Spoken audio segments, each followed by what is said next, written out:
Somerville Library is kicking off its 7th annual Somerville Reads program, and they're looking for your input on the one book Somerville residents should read, share, and discuss together this year.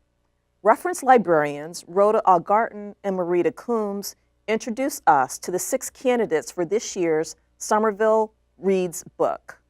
We have a variety of different titles. We have a graphic novel for the first time, which is a memoir. We have some nonfiction books, and we have some fiction as well.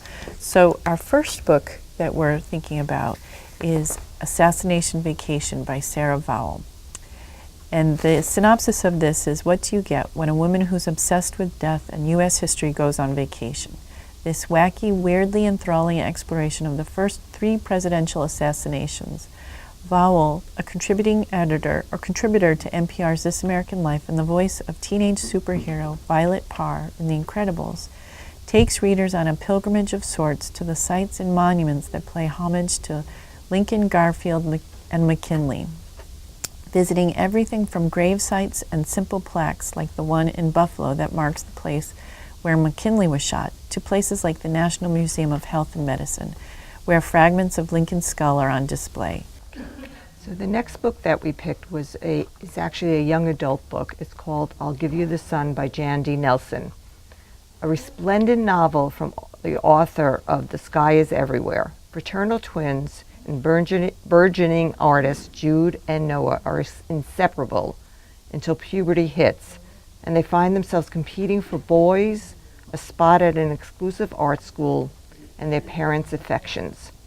Told in alternating perspectives and timelines, with Noah's chapters taking place when they are 13 and Jude's when they are 16.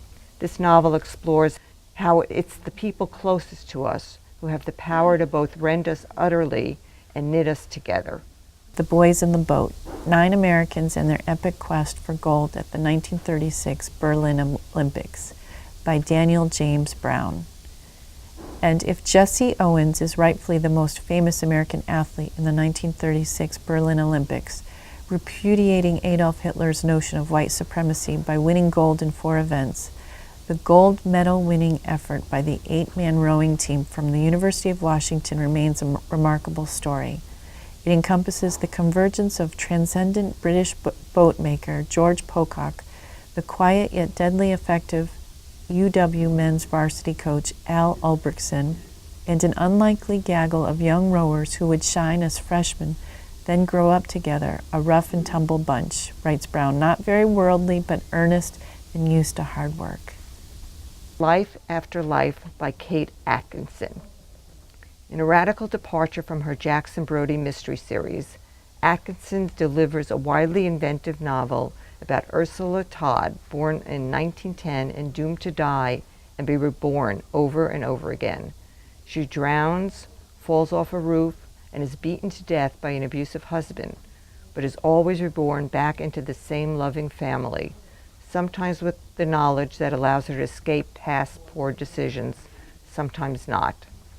Alternately, mournful and celebratory, deeply empathic and scathingly funny, Atkinson is working at the very top of her game, an audacious, thought-provoking novel from one of our most talented writers. Can't we talk about something more pleasant? A Memoir by Roz Chast. New Yorker cartoonist Chast, who's written The Theories of Everything, had vaguely thought that the end came in 3 stages: feeling unwell, growing weaker over a month or so in bed, and dying one night. But when her parents passed, 90, she learned that the middle stage was a lot more painful, humiliating, long-lasting, complicated, and hideously expensive. Then she imagined. Chast's scratchy art turns out perfectly suited for capturing the surreal realities of the death process. In quirky color cartoons, handwritten text, photos, and her mother's poems, she documents the unpleasant yet sometimes hilarious circle of human doom. The last book is The Witches, Salem, 1692 by Stacy Schiff.